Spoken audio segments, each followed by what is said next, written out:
When a strip of zinc metal is immersed in an aqueous copper-2 sulfate solution, electrons are transferred from zinc to the copper-2 ions.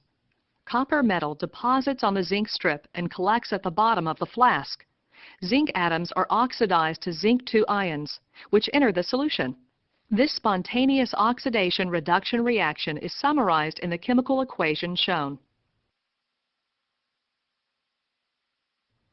The spontaneous copper-zinc oxidation-reduction reaction can be made to yield useful electrical work by incorporating it in a voltaic cell.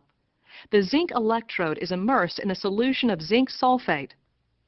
The copper electrode is immersed in a solution of copper-2 sulfate.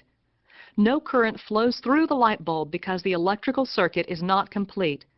To complete the electrical circuit, we add a tubular bridge filled with aqueous sodium sulfate solution with a porous plug on each end.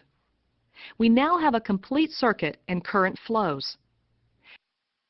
When we replace the light bulb with a voltmeter, we find that the cell has a potential or voltage of 1.1 volts. The copper electrode is the positive electrode, and the zinc electrode is the negative electrode.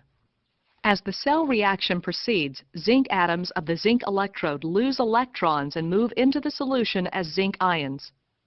At the same time, copper-2 ions acquire electrons at the copper electrode and form copper metal.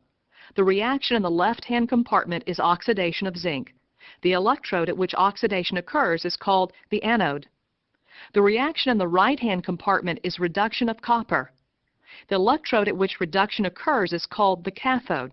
Electrons flow from the anode to the cathode through the external circuit. To maintain electrical neutrality in the two cell compartments, ions must move through the salt bridge. In summary, remember that in a voltaic cell, the anode at which oxidation occurs is the negative electrode. The cathode at which reduction occurs is the positive electrode.